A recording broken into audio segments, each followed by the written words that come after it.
જે ઉમેદવારો યુપીએસસીની પરીક્ષામાં ઇન્ટરવ્યૂ સુધી પહોંચે પરંતુ ઇન્ટરવ્યૂમાં નિષ્ફળ જાય એટલે યુપીએસસી ક્લિયર નહીં કર્યું હોય એવા ઉમેદવારોને ખાનગી અથવા સરકારી કંપનીમાં નોકરી મળી શકે એનો એક યુપીએસસીએ પ્રયાસ કર્યો છે।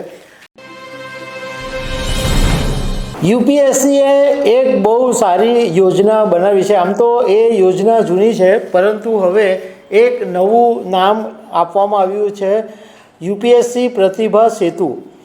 આ યોજના હેઠળ જે ઉમેદવારો યુપીએસસીની પરીક્ષામાં ઇન્ટરવ્યૂ સુધી પહોંચે પરંતુ ઇન્ટરવ્યૂમાં નિષ્ફળ જાય એટલે યુપીએસસી ક્લિયર નહીં કર્યું હોય એવા ઉમેદવારોને ખાનગી અથવા સરકારી કંપનીમાં નોકરી મળી શકે એનો એક યુપીએસસીએ પ્રયાસ કર્યો છે। તો આના વિશે તમારી સાથે વાત કરીશ। મારું નામ રાજેશ શાહ છે અને તમે જોઈ રહ્યા છો ગુજરાતના સૌથી મોટા ડિજિટલ ન્યૂઝ પ્લેટફોર્મ ખબર છે.com। સિવિલ સર્વિસની પરીક્ષા એટલે યુપીએસસીની પરીક્ષા દર વર્ષે લાખો વિદ્યાર્થીઓ આપે છે અને દરેકને એવી આશા હોય કે પોતે ક્યાં આઈપીએસ બને ક્યાં આઈએએસ બને।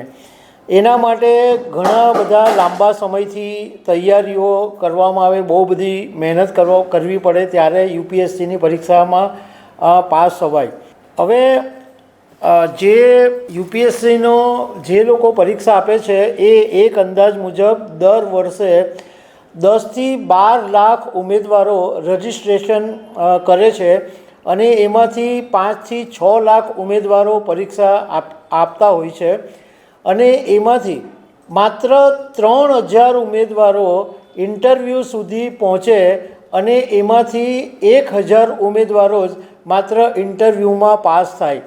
તો યુપીએસસીએ એક આ યુપીએસસી પ્રતિભા સેતુ યોજના બનાવી કે આ ઇન્ટરવ્યૂ સુધી પહોંચનારા જે 2000 વિદ્યાર્થીઓ છે કે જે ઇન્ટરવ્યૂમાં ફેલ થયા છે એ ટેલેન્ટેડ તો હશે જ, એમનામાં હોશિયારી તો હશે જ, તો જ આ યુપીએસસીની પ્રિલિમિનરી પરીક્ષા પાસ કરી શક્યા હશે અને ઇન્ટરવ્યૂ સુધી પહોંચી શક્યા હશે।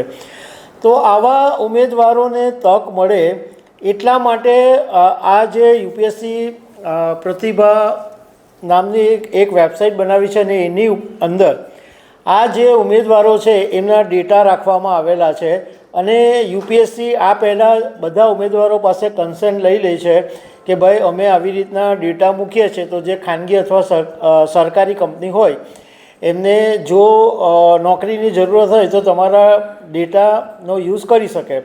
તો જે ઉમેદવાર કન્સન્ટ આપે એની પછી યાદી છે એ યુપીએસસી પ્રતિભા સેતુ છે એની ઉપર મૂકી દે અને સરકારી કોઈ મંત્રાલય હોય, સ્વાયત્ત વિભાગ હોય, પબ્લિક સેક્ટર અંડરટેકિંગ કંપનીઓ હોય, ખાનગી કંપનીઓ હોય એ આવા ઉમેદવારોની ડિટેલ શોધી અને એમને પછી નોકરી આપે છે।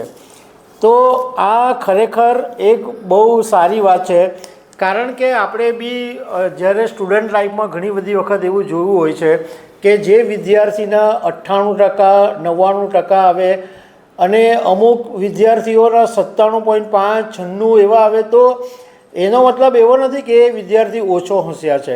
ઇવન 80% માર્ક્સ લાવનાર વિદ્યાર્થી પણ હોશિયાર હોય છે। તો એટલા માટે યુપીએસસીએ આ એક એવા ઉમેદવારોને તક આપી છે કે જે ઇન્ટરવ્યૂ સુધી પહોંચીને નિષ્ફળ ગયા હોય।